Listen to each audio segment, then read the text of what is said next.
तो हेलो दोस्तों, कैसे हैं आप लोग। आई होप सब लोग अच्छे होंगे और अपने टेस्ट की प्रिपरेशन कर रहे होंगे। जिनका भी जनवरी में ट्रिपल सी का एग्ज़ाम है या कोई भी एग्ज़ाम है, एनटीपीसी का है।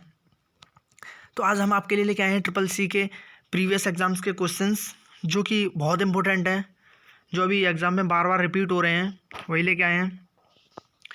और मैं हूँ अंकित और आप देख रहे हैं गुरुजी स्टडी ट्रिक्स। तो चलो बिना टाइम वेस्ट किए स्टार्ट करते हैं। तो हमारा पहला क्वेश्चन है, एटीएम क्या होते हैं। जो हमारे एटीएम होते हैं, ऑटोमेटेड टेलर मशीन जो होते हैं, वो क्या होते हैं। तो यहाँ पे ऑप्शन दे रखे हैं हमने। हमारा है पहला, बैंकों की शाखाएं, बैंकों के स्टाफ युक्त काउंटर, बिना स्टाफ के नकदी देने वाले, या ये सभी। तो आपको यहाँ पे जवाब देना है। जवाब कमेंट बॉक्स में भी लिख सकते हैं। तो चलो यहाँ से हमारा हो जाएगा बिना स्टाफ के नकदी देने वाले। आपको पता है ना, वहाँ पे स्टाफ होता है ना बैंक होती है, सिर्फ कार्ड डालो और पैसे निकालो। उसके बाद अगला आता है हमारा, कंप्यूटर में जाने वाले डेटा को क्या कहते हैं। जो हम कंप्यूटर में डेटा भेजते हैं कीबोर्ड द्वारा टाइप करके, या माउस से कोई कमांड भेजते हैं, या पेन ड्राइव से, तो उस डेटा को क्या कहते हैं जो कंप्यूटर के अंदर हम बाहर से भेजते हैं। तो यहाँ पे हमारा ऑप्शन है आउटपुट, एल्गोरिदम, इनपुट, कैलकुलेशन। तो हमारा यहाँ पे सही आंसर हो जाएगा इनपुट, क्योंकि आपको पता है कि जब भी हम कोई डाटा बाहर से अंदर भेजते हैं तो वो इनपुट होता है, क्योंकि हम उसे अंदर अंदर भेज रहे हैं बाहर से, और जब वो हमें बाहर वापस देता है तो उसे हम आउटपुट कहते हैं। ये चीज़ आप ध्यान रखिए, क्योंकि ऐसे क्वेश्चन पूछे जाते हैं इनपुट डिवाइस, आउटपुट डिवाइस, कि कौन सी इनपुट डिवाइस होती है, कौन सी आउटपुट डिवाइस होती है। तो मैं आपको सिंपल वे में बताना चाहूँगा कि जो हम डेटा बाहर से कमांड दे के भेजते हैं, वो अंदर जो कंप्यूटर हमें वापस देता है वो आउटपुट होता है, और जो हम भेजते हैं वो इनपुट होता है। तो बस यही कहना चाहूँगा। उसके बाद आता हमारा अगला क्वेश्चन, इनपुट का आउटपुट में रूपांतरण द्वारा किया जाता है। मतलब जो इनपुट हम भेजते हैं उसका जो कन्वर्ट करके जो हमें आउटपुट देता है कंप्यूटर, वो किसके द्वारा होता है। तो जल्दी से आंसर दीजिए, बहुत ही आसान सवाल है ये। तो इसमें हमारा हो जाएगा सीपीयू, क्योंकि आपको पता है स्टोरेज और मेमोरी, है तो मेमोरी, स्टोरेज, पेरिफल्स, हाँ एक ये था, लेकिन ये नहीं होगा, हमारा होगा सीपीयू, क्योंकि ये कंप्यूटर का ब्रेन होता है, इसीलिए तो हमें सीपीयू वापस देता है, क्योंकि इसमें प्रोसेसर लगा होता है। तो हमारा सही आंसर हो जाएगा इनपुट का आउटपुट में रूपांतरण कौन करता है, सीपीयू। तो चलो आगे चलते हैं। उसके बाद हमारा, निम्न में से कौन सीपीयू का भाग है। जो हमारा सीपीयू होता है उसका कोई एक भाग है, जैसे ऑप्शन दे रखे हैं कीबोर्ड, प्रिंटर, टेप या एएलयू। तो बताइए आप जल्दी से, निम्न में से कौन सीपीयू का भाग है। आपके पास चार ऑप्शन है, कीबोर्ड, प्रिंटर, टेप, एएलयू। तो सिंपल सा आंसर है कि यहाँ से एएलयू हो जाएगा हमारा। इसका फुल फॉर्म होता है अर्थमेटिक लॉजिक यूनिट, जो कि हमारा गणना करने के काम आता है। और वैसे भी आपको ऑप्शन ही सिंपल दिख रहे होंगे आपको, कि ऑप्शन ही थे टेप, प्रिंटर। टेप हमारा स्टोरेज मेमोरी हो जाता है, प्रिंटर हमारा हार्ड कॉपी निकालता है, और कीबोर्ड। तो ये तो आपको अलग से ही दिख रहा होगा। तो एक है एएलयू, अर्थमेटिक लॉजिक यूनिट, हमारा सीपीयू का पार्ट हो जाता है। उसके बाद हमारा, कंप्यूटर में डेटा किसे कहते हैं। जो कंप्यूटर में डेटा होता है वो किसे कहते हैं। तो हमारे ऑप्शन है संख्या को, चिन्ह को, दी गई सूचनाओं को, चिन्ह व संख्यात्मक सूचना को। तो यहाँ से हमारा आंसर हो जाएगा चिन्ह व संख्यात्मक सूचना को। तो चलो आगे चलते हैं। उसके बाद हमारा ईडीपी क्या है। जो हमारा ईडीपी है उसका फुल फॉर्म क्या होता है। तो यहाँ पे दे रखा है electronic data part, electronic data personal, electronic data power, electronic data processing. तो आपको यहाँ पे इस क्वेश्चन का आंसर देना है कि जो, तो जल्दी से जवाब दीजिए। तो इसका हमारा हो जाएगा इलेक्ट्रॉन डेटा प्रोसेसिंग। इसका आंसर हो जाएगा हमारा इलेक्ट्रॉन डेटा प्रोसेसिंग। उसके बाद आते हैं, चलो उसके बाद हमारा मॉनिटर क्या है। जो हमारा मॉनिटर होता है, जो एलईडी होती है, विजुअल डिस्प्ले यूनिट भी बोलते हैं जिसे हम, वीडीयू। तो वो कौन सी डिवाइस होती है। इनपुट, आउटपुट, हार्ड डिस्क, ये सभी। तो ऐसे हमारा सिंपल हो जाएगा आउटपुट, क्योंकि आपको पता है वो हमें शो कराती है कुछ भी। हम कोई भी कमांड देते हैं तो उसका हमें आउटपुट देती है, तो वो आउटपुट डिवाइस होगी। तो चलो आगे चलते हैं। उसके बाद हमारा यूपीआई का पूर्ण रूप क्या है। जो यूपीआई होता है, जो हमें अभी जैसे डिजिटल बैंकिंग में काम करता है यूपीआई, भीम यूपीआई है, जैसे फ़ोनपे, ये काम करते हैं ना, तो यूपीआई, तो इसका फुल फॉर्म क्या होता है? Unified payments interface, unified payment interface, unique portable interface, या ये सभी। तो आपको जल्दी से आंसर देना है। आंसर आप कमेंट बॉक्स में लिख सकते हैं। दोस्तों बहुत ही इंपॉर्टेंट क्वेश्चन हैं ये, जो आपको बहुत काम आने वाले हैं। आपको एग्जाम में इनमें से एक ना एक क्वेश्चन देखने को मिलेगा। मोस्टली क्वेश्चन इससे फंसेंगे, और मैंने फंक्शन की ट्रिक से डाल रखी हैं वीडियो, वो से आप देख सकते हैं। मैं उसका लिंक डिस्क्रिप्शन में दे दूँगा। और भी मैं ट्रिक से लाता रहता हूँ, जीके लाता रहता हूँ, साइंस क्वेश्चन, जीके के क्वेश्चंस मैं लाता रहता हूँ, जैसे डांसेस हैं, वो सब मैं ट्रिक से लाता रहता हूँ। तो आप अगर हमारे चैनल पे नए हो तो प्लीज़ चैनल को सब्सक्राइब कर दीजिए। अगर वीडियो अच्छा लग रहा है तो प्लीज़ वीडियो को लाइक कर दीजिए, इससे हमें यार मोटिवेशन मिलता है। तो हमारा आंसर हो जाएगा यूनिफाइड पेमेंट इंटरफेस। तो इसमें थोड़ी सी मिस्टेक, इसमें एस लगा है, तो आप यहीं पे गलती कर जाओगे, तो इसीलिए मैं इन्हें लेके आया हूँ यूनिफाइड पेमेंट इंटरफेस। उसके आगे चलते हैं। आईएफएससी कोड में कितने डिजिट होते हैं? जो हमारा बैंक में आईएफएससी कोड होता है, उसमें कितने डिजिट होते हैं? आप सोच रहे होगे कि भाई ये कैसा क्वेश्चन पूछ लिया। तो इससे हमारा सही आंसर हो जाएगा हमारा 11। इसमें हमारे 11 डिजिट होते हैं, जिसमें जो शुरू के जो 4 डिजिट होते हैं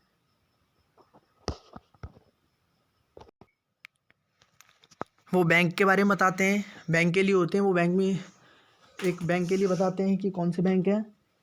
और जो 5वां हमारा डिजिट होता है इसमें, हमारा 5वां डिजिट होता है, 11 होते हैं जिसमें शुरू के 4 बैंक के लिए होते हैं। और जो 5वां डिजिट होता है, ये बात ध्यान रखिए, ये पूछ लिया जाएगा, जो 5वां डिजिट होता है वो 0 होता है। क्या होता है? 0। तो इस बात को ध्यान रखिए। और उसके जो बाद 6 अंक बचते हैं, वो हमारा ब्रांच दिखाते हैं, कौन सी शाखा है। तो बस आप इतना याद ध्यान रखिए। उसके बाद हमारा भारत का प्रथम सुपर कंप्यूटर परम 8000 किस कंपनी द्वारा बनाया गया था? अब मैं यहाँ पे ये भी लिख सकता था भारत का प्रथम सुपर कंप्यूटर किस कंपनी द्वारा बनाया गया था, लेकिन नहीं यार, मुझे आपको पूरी नॉलेज इन्फॉर्मेशन देनी है। परम 8000 ये याद रखनी है, जो भारत का प्रथम सुपर कंप्यूटर था वो परम 8000 था, और जो कि सीडेक कंपनी के द्वारा बनाया गया था। और मैं इसमें एक और चीज़ आपको बता दूं कि सीडेक कंपनी में जो हमारे इसके जो जिसने बनाया था वो थे विजय भटनागर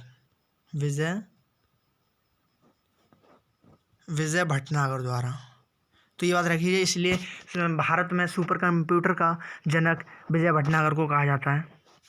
तो ये बात ध्यान रखिए। MS एक्सेल में कितनी रो होती हैं? हमारा क्वेश्चन है MS एक्सेल में कितनी रो होती हैं? तो यहाँ पे दे रखे हैं ऑप्शन। एक है 24 और 24,567, 10,48,576 या 5,000। तो आप जल्दी से आंसर दीजिए। तो शायद आपको नहीं पता होगा, या पता हो तो आप कमेंट बॉक्स में आंसर लिखिए। इसका आंसर हो जाएगा हमारा 10,48,576। ये क्वेश्चन इतनी बार पूछा गया है कि आप सोच नहीं सकते, इतनी बार रिपीट होता है ये क्वेश्चन। तो ये अच्छे से याद रखिए। जो कैल्क होता है हमारा, कैल्क में भी इतना ही रो होती हैं, और जो हमारा MS एक्सेल होता है उसमें भी 10,48,576 ही रो होती हैं। तो बस ये बात ध्यान रखिए आप। उसके बाद हमारा MQTT का पूर्ण रूप क्या है? आप कह रहे हो कि भाई ये फुल फॉर्म कहाँ से आ गई? तो भाई इसका जो फुल फॉर्म हो जाएगा हमारा, वो जाएगा हमारा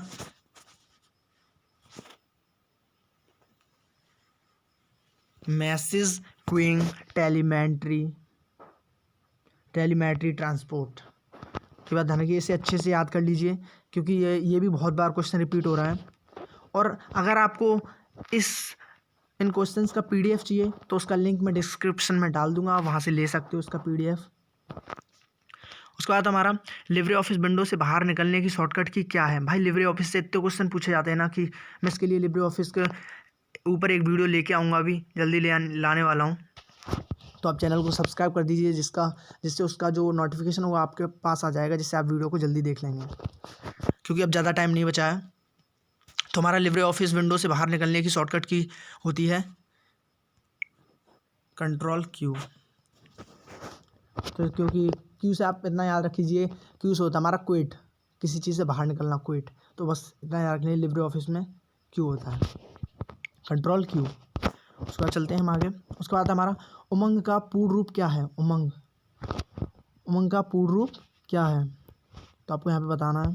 बहुत ही इंपॉर्टेंट क्वेश्चन है।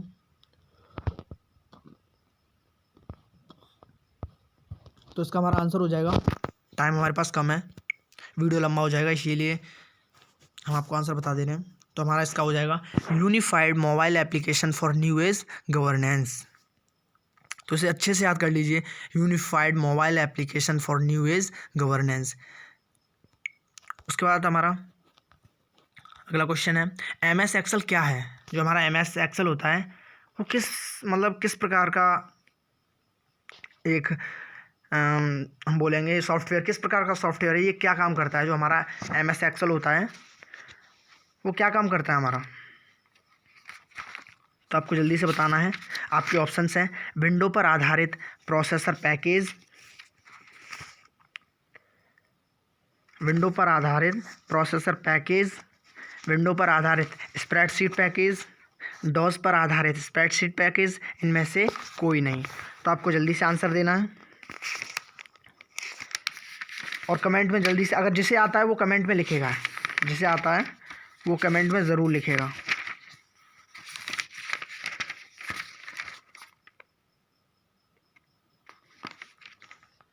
तो जल्दी से बताइए क्या होता है हमारा।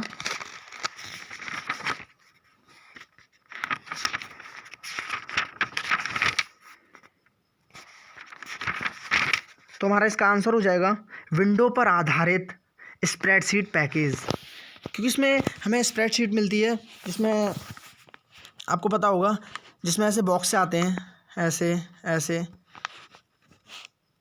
जैसे इसे जो होता है हमारा, जो ऐसे लिखा होता है A1 ऊपर लिखा होता है। तो हमारा जो ये लाइन होती है ये हमारी कॉलम की लाइन होती है, और जो ये 1 है ये यहाँ पे लिखा है, यहाँ से स्टार्ट होता है, ये रो होती है। तो अभी मैंने थोड़ी देर पहले बताया था कि रो की संख्या कितनी होती है, 10,48,576। उसके बाद हमारा कट, कॉपी और पेस्ट करने के लिए कौन सा मेनू सेलेक्ट किया जाता है। जो हम जो कट करते हैं, कॉपी और पेस्ट करते हैं, उसके लिए कौन सा मेनू सेलेक्ट किया जाता है। तो फाइल, टूल्स, स्पेशल या एडिट।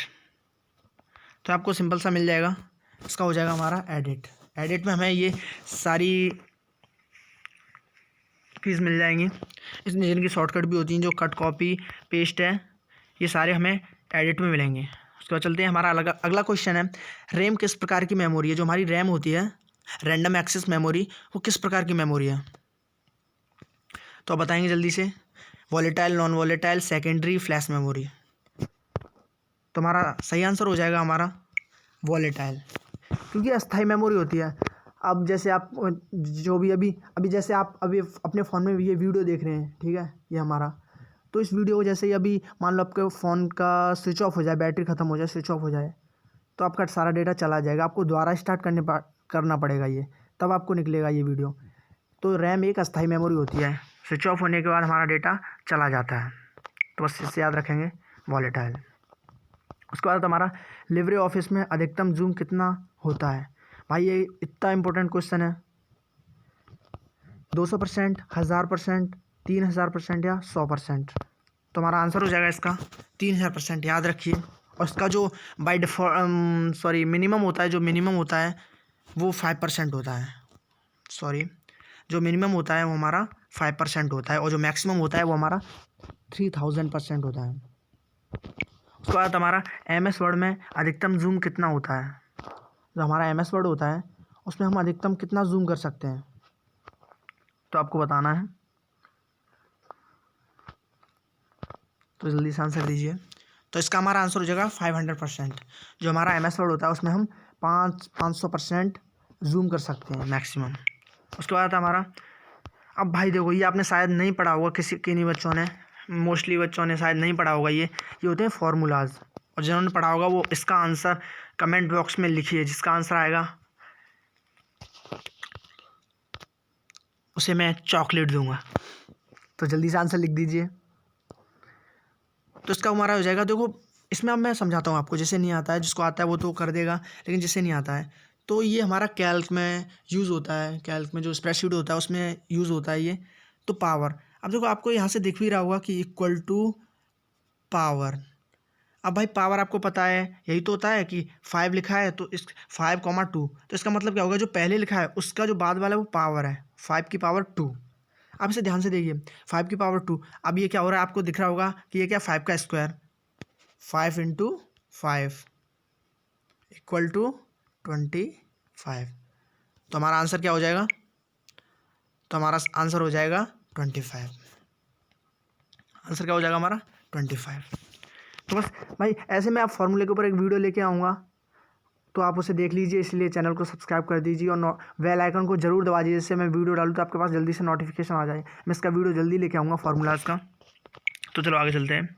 उसके बाद हमारा C2C का पूर्ण रूप क्या है। हमारा जो C2C होता है, सॉरी C2C होता है, उसका पूर्ण रूप क्या होता है।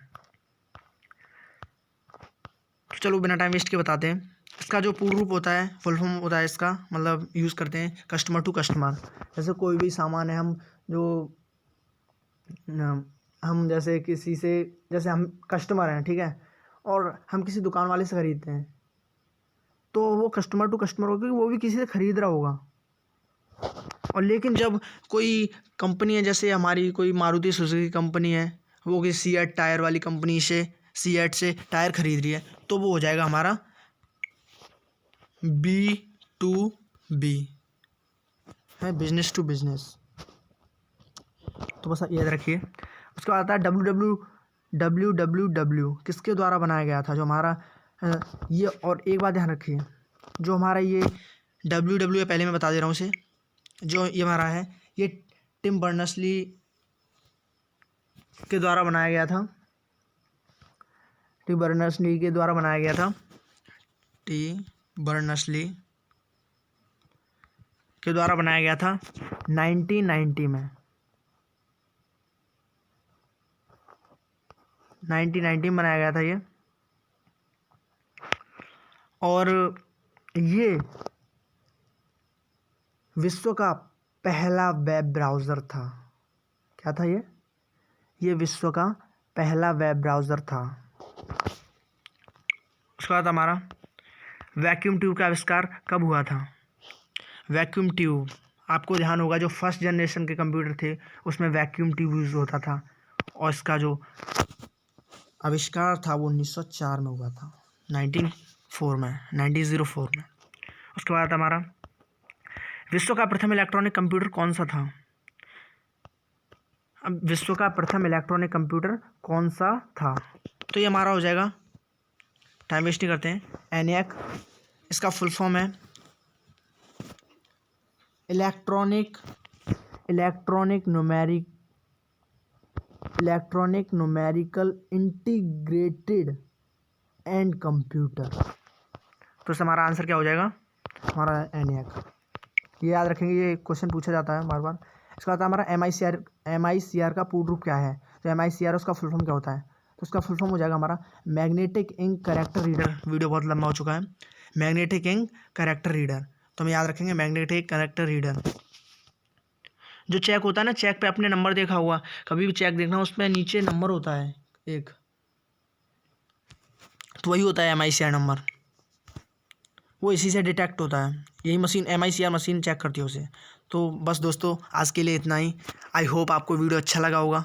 अगर क्वेश्चंस अच्छे लगे, और मैं बस बता दे रहा हूँ, अब ये आपके लिए बहुत ही इंपॉर्टेंट क्वेश्चन है और मैं जल्दी वीडियो लाने वाला हूँ। अगर आपको वीडियो अच्छा लगा तो प्लीज़ यार चैनल को सब्सक्राइब कर दीजिए और वीडियो को लाइक कर दीजिए, जिससे हम आपके साथ बने रहें और आप भी हमसे जुड़े रहें। तो मिलते हैं फिर अगले वीडियो में।